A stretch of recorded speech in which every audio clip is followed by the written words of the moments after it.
This is Pamela Nelson with the Grounding and Growing Leadership Podcast powered by Align, and this is episode 19. We are really excited to be back this week with Josh Hoaby. Josh is a young leader and the executive director of a creative arts team of more than 70 individuals. Now, that takes a lot of one-on-one time for a leader. Well, no matter what size team you are leading, you are going to benefit from listening to this episode on how important it is that relationships are for defining the win. Stay tuned for part 2 of Defining the Win with Josh Hoaby.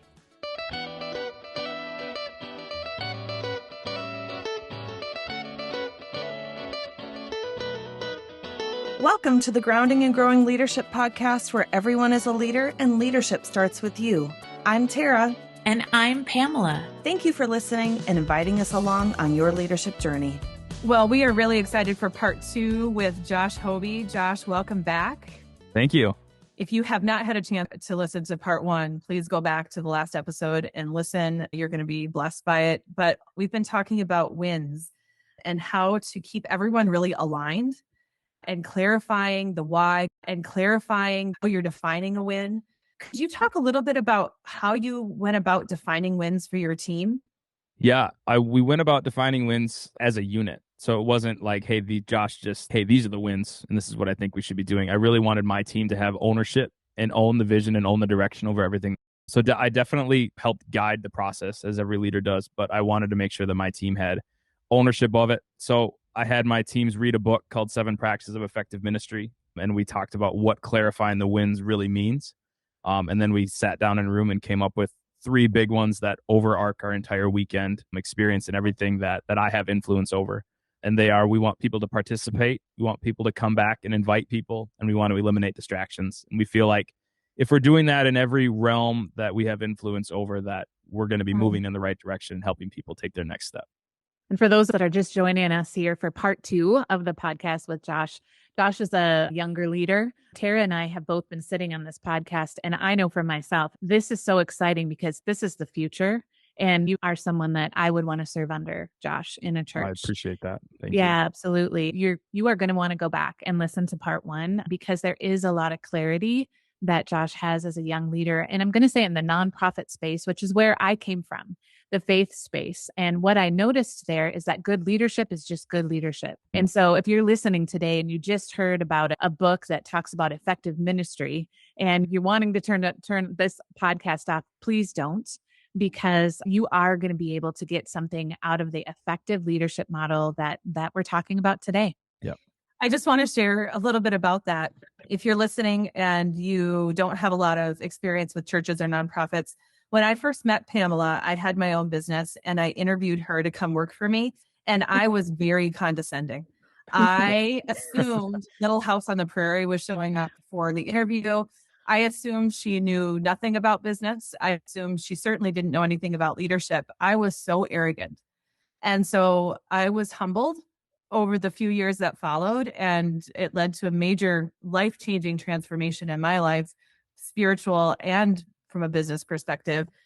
But I just want to really encourage people to recognize that we can learn from leadership in all areas. And actually, I would rather lead in a business than at a church. It is way more difficult. The work that you do is, I think, challenging.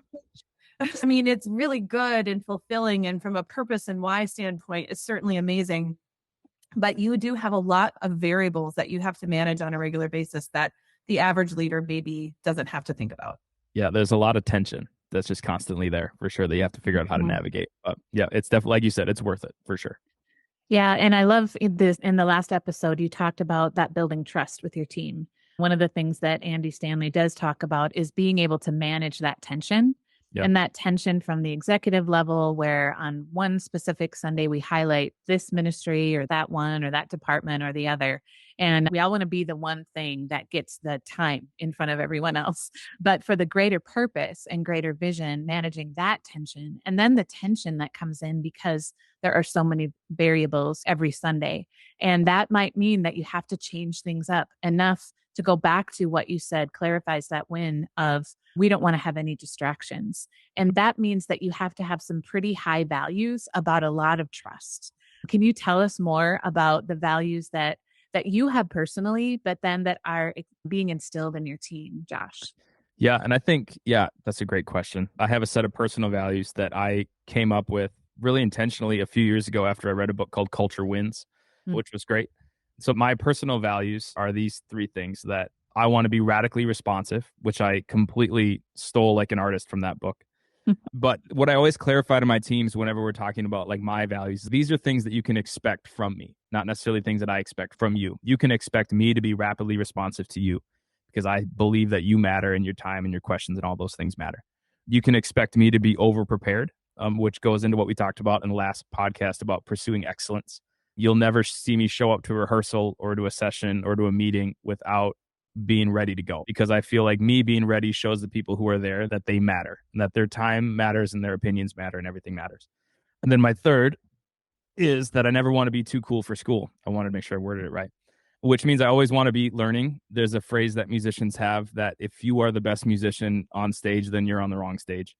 So I want to continuously not be the smartest leader in the room. I want to be always being in environments where I can be learning from other people. And when you share that with people that you're leading, it gives them the opportunity to speak into you as a leader, which helps just develop that bridge of trust. Because there's things that when you're leading generations who have more experience than you and generations that are below you, there's things you can learn from everybody. And when you open up that dialogue, it builds that trust so much better. And then our team wins, things that we have for our team. We want everybody on our team to feel known. It's really easy, Pamela, as a worship leader, that sometimes musicians or singers or tech people can just feel like a number, like we just need a warm body. Or if you're greeting or ushering at a church or whatever, we need somebody at this door. Would you please just go do it? But we want to make sure that all of our leaders feel known as individuals, which means that we take time to go out for coffee with everybody. We take time to make sure that we're actively praying for everybody every week, that our team members are praying for each other every week. When we have a new person on team, we set them up with somebody who's been on team for a long time. It's kind of like a worship team member or a guest services mentor or whatever it is. We want to make sure that everybody feels known and doesn't just feel like a number. We want everybody to have ownership and believe in what we're doing and be proud of it. That boils down to a lot of different things, but we want people to be 100% on board and invested in what we're doing. And the best way to do that is for them to know when they're doing a good job and to know the why behind every decision that we're making. And then we want to have fun as a team. We don't take ourselves too seriously. We have a saying here at Calvary that we don't take ourselves too seriously, but we take God very seriously, and we live that out every single day.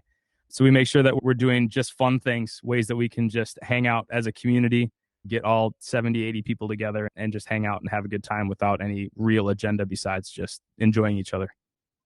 Josh, first of all, the amount of clarity and purpose behind everything you say is really exciting. I love your core values and it makes me want to go rework mine. So, so I'm being coached here today. So I appreciate that. Yeah. But also, I think what has stood out to me most as I'm reflecting, you take time. So you allow for a lot of time for people. Yeah. And what I know about a lot of leaders is that a lot of leaders feel time poor. Sure. Have definitely a scarcity mentality when it comes to time. And so how do you build that into just the fabric of what you do? And how do you prioritize that? Yeah, it was a process for me. Honestly, I didn't start out being great at it. I think it boils down for me to the why. Why am I here? What am I trying to accomplish? And when I was an even younger leader than I was now, it was always the what. Okay, well, we need to make sure that we get Sunday morning done. Like the what behind it is what's important. And then realizing that everything that we do is for people, changed everything that I thought about. So now the why is how do I make sure that I'm investing in relationships that I have direct influence over and relationships that I have indirect influence over. But the biggest thing that has allowed me to free up my time, which I absolutely hate, but it's so good, is to delegate things, which I'm not great at. I love to do things. I love to be in the mix. I'm a hands-on leader. My team would say that. I think they would agree with that. But having to step back and allow my team to be the best versions of themselves and to do things better than I ever could has been what's allowed me to invest so much in relationships in the past few years. And I'm confident that my delegating and allowing other people to shine has allowed me to develop the relationships with my people, which has allowed us to grow the team. I 100% believe that. Yeah. Coming back to growing a team and allowing people to step up in their area of expertise, even if they're not totally there yet, but to see them grow as a leader, That is Yeah, one of our highs is to totally. just in mentoring and seeing that happening, Yeah. especially for some of the younger folks that just want platform time, but don't understand the responsibility and the heart and the life that needs to be behind even the musicianship that's there, or those that are serving behind the scenes guest services and in any place. Yep. And so as you said, in getting that time, in delegating, in allowing you to grow this team, that was a challenge for you as you're thinking about moving forward through 2023, and you made Yeah. it through a church who had to go online with COVID. So that was a huge challenge. I'm Yeah. sure like you guys had to hurry up and be flexible. Yeah. Yeah. Yeah. So what do you feel is one of your biggest leadership challenges as you're heading into 2023, or ways that you want to grow, continue to grow? Yeah, Tara, I think you and I have talked a little bit about this. Like I'm having to learn how to lead completely differently than I ever have before, which is great just because of the season that our organization is in, that we're not in need for a bunch of radical change, which is what I'm honestly really good at. I'm really good at coming in and clarifying the why and doing the wins and hey, this is where we're going, this is why we're doing it. But now that we're there and we just need to grow upon the foundation that we've built, I've really had to figure out how to lead in a different way, which is tricky and allows a lot more of me allowing this great team that we've built around me to just go and to do their thing and to not micromanage, and which is definitely my most difficult thing. Not because I want to micromanage, but because I just love being a part of everything. And I love being on camera and being on video, but now it's okay, it's your role now. This is so important because I think hopefully there's a lot of leaders listening who aren't where they want to be yet.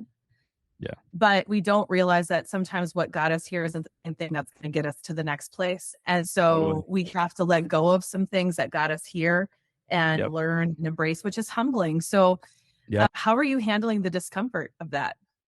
Some days are definitely better than others. I've had to really be intentional about my calendar, which I've learned if I have a lot of free time of just on where I would have had, this is my creative time where I need to space to think creatively or whatever. I have a team now that I lead that handles a lot of that, which is great. So I have to really be intentional about what I'm doing with my time and how am I investing in my leaders who are running creative and my leaders who are running guest services and my leaders who are running some admin stuff and whatever, rather than just having open creative time where I can just go bug people. Because I would naturally, just because I'm relational and conversational, I'll just walk around and then talk to people, which can come off as micromanaging. So I have to be really intentional about my calendar and how I use my time, and sometimes just get out of the building and let my team work. Getting out of the building. So, yeah, I have a Yeah. question about that. Who are you looking to for your mentors as you approach wanting to learn and grow? Who do you get out of the building to meet with so that you can stay in that space of this next season, Josh? Yeah. Yeah. I don't know if this is the way I would recommend for people to find mentors, but I just started looking up and people who have ever inspired me or whatever, whether it's just been watching a video or whatever it is, I just call them up, start emailing people and start developing relationships. It's called a quarterly text list of people's phone numbers that I shouldn't have. And I just stay in front of them all the time. And now sometimes now it's funny because they expect it 5 years down the road after this random chance meeting or whatever. Yeah. But as far as developing like a intentional reoccurring mentorship relationship, that all stemmed from that mindset of, hey, you're doing maybe what I want to do, or you're doing what our organization wants to get to. I'm just going to take a leap of faith. I'm going to reach out. Hey, here's who I am. I'm a young leader who'd love to learn. And that's been what works for me, but fully understanding that's not everybody's personality, but it worked for me. No, but I think it's that fabric of intentionality is definitely there. And I think that's why you and I have stayed connected, Josh, is that we've been intentional with each other because I think we learn from each other. And I also am someone, I've been actually, as you say that, I have not been as good at that lately, but I used to do that all the time, have a list of people I just want to make sure I'm building that relationship with and learning from. And again, you're just coaching me in this podcast, so I'll send you some. Yeah, but like you said, like it's fun you continue to have those relationships and then to see the fruit that comes out of it years down the road that you would have never expected. A random chance meeting that you stay connected allows me to help a worship leader that I would have never met before help clarify and understand the wins and the importance of what they do on a weekend. And so it's really fun. And yeah, mentors are huge. I wouldn't be where I am without them. So you were talking about core values earlier, and do you do work with your team around their personal values then as well? Yeah, so that's with my full-time team. That's what we do. We'd love to get into that with our part-time team right now, but they're very busy being part-time, and that's where they should be right now.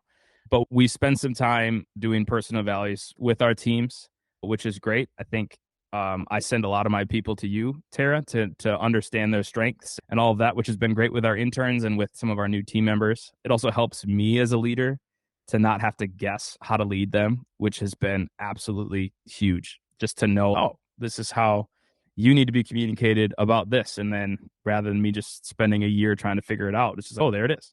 And it's not a thing that a leader can typically just ask and get a real answer. It's like why we have consultants is we need somebody, a third party, to come out and get some of the information that maybe we already knew, but people aren't ready to share right away. So going through those personal values with my team has been huge and allowed me to lead them on more of a relational level to help make sure that they feel known as a person and that what they do matters. A lot of that goes back to the 3 miserable signs of a job too, making sure that what they're doing is adding value, that they feel known, all that sort of stuff. So, Josh, we have a lot of listeners that may or may not be a part of a faith space or a tradition. And again, we've really challenged them to listen all the way through here. But given that now you're standing in front of them and you wanted to encourage them or also help them understand the space of leading well through this thing that we do either on Sunday or Saturday night or Wednesday, how do you want to encourage people who work in the workplace 5 days a week and are giving of their time to explore something different? What do you want them to know about leadership? And what do you want them to know about how they could grow in an area of their life that might really surprise them? That's a great question. I was meeting and talking with another nonprofit a few months ago, and they asked me the question, what's the difference between being a manager and being a leader? And I think that falls a lot into the nonprofit versus the business sect. I think those two words a lot of times get separated. And I thought about it for a minute, and I felt like being a manager is managing the tasks and getting everything done, making sure that you're meeting the bottom line. But being a leader is how are you influencing and empowering the people to get things done and to the best of their ability and to pursue excellence in all of these things. So I would say, as anybody who's a leader, do not diminish the power of relationships. Do not diminish the power of knowing your employees or your PTEs or your FTEs or your 1099s or whatever. Do not diminish the fact that if you get to know everybody on a personal level, even if that's just your main sphere of influence, if you're a CEO and that just means, hey, I'm going to be really intentional about my C-suite and make sure that we all know each other really well, and then that trickles down. But when you develop that relationship culture at the top, it helps everything move forward because it builds trust at a speed that you're never going to build any other way, which helps you move in the direction that your organization wants to move and ultimately make a tangible difference. I do, Josh, but I don't want to assume. So let us know. You must be supported culturally at Calvary to build into or invest into the relationship culture. Otherwise, there would be pressure for you to act differently. Yeah. Calvary is very much, we are a relationship church, which is phenomenal and which is one of the reasons why I fit in very well here. We value the relationships as a team. We value the relationships with our congregation. And I think most importantly, we value the relationships with people we don't have a relationship with yet. We want to be really intentional about not just investing in the people that are here, but being intentional investing in the people who we want to come here at some point. And I think that mindset can translate from a nonprofit to a business as well. But yeah, I'm very thankful and lucky to be where I am, for sure. One of the leaders that we all like to follow in any realm is Andy Stanley, one of the pastors and leaders of one of the greatest organizations here in the United States. And he has a tagline that they start all of their gatherings with. We think that following Jesus will make your life better and will make you better at life. And what a great principle to be able to bring into this whole leadership space, that leading this way will have your life lead with integrity, but then make you better at life. And why wouldn't people want to come and learn how to be better at life? Yeah. And it's the tricky concept which makes leaders, because in order to live that out, you need to be doing something for somebody rather than expecting something from somebody. The reason that living a great life for Jesus is because Jesus lived his life for everybody else. So as a leader, when we're intentional about going out of our way for our teams and thinking about how can this benefit the organization or the group as a whole, rather than how can this benefit my career, is what makes everything great. And I think that's a perfect quote for that. So Josh, I've been so inspired by so many of the leadership principles you've talked about that you've found ways to practice. And we talk about leadership as a practice. Yeah. And I think it's why a lot of times implementation is lacking. We can read all of the books. In fact, we'll have to list many of them in our show notes that you've mentioned. Yeah. Yeah. And we can read all of the books, but there's this thing, this knowledge, this gap between knowledge and doing. So we know this. So it can feel unimportant when we already, quote unquote, know something. But I just challenge every leader listening, are you actually doing these things? Yeah. And it's different. often the doing comes from practices. So what are some of the practices, maybe those little tips, the little things that they add up to your leadership? What are some of your leadership practices? Man, I'd say one of the things that I've learned early on in leadership, and what I'm getting better at that I was really bad at before, my current supervisor would always tell me, like, Josh, you need to work on your poker face. Just because when I didn't necessarily agree with something as a young leader, I would let people know it without saying it, just because that's just where I was. You have high belief. Yeah, exactly. So the importance that I always tell people, and it's a music term, but make sure that you're playing the room. Make sure that you're recognizing who's in the room, what emotions are in the room, maybe what people have brought into the room with them. And when you start thinking about that as people, you start understanding everybody's reactions to whatever it is that you're talking about. So when you think the mindset of how can I be as clear as possible to the individuals that are in the room or the C-suite or whatever it is to move forward towards the why or the win or whatever, when you play the room, the content doesn't change, but the way that you deliver it sometimes has to change. And that's been crucial for me to learn how to do. Learning how to play the room. Wow. I feel like we could do another couple podcasts with you, Josh. Yeah. Thank you. Thank you for what you have brought to the table here. And truly in every realm, I feel there are so many nuggets, and we will link all of those things that you recommended in the show notes. But Josh, I want to just say it's inspiring for us as leaders who have been just a little farther along to be challenged by someone that encourages us to not just talk about these things, but actually do them, and to hear about how you're walking that out very intentionally in what you are doing. So thank you for leading well and for encouraging us no matter where we are at in our leadership journey. So we want to invite you to give us your feedback, and we would love to connect with you if you have an idea for another show for us at the Grounding and Growing Leadership Podcast. Please email Tara at aligntransform.com, and we look forward to seeing you next time. Come on.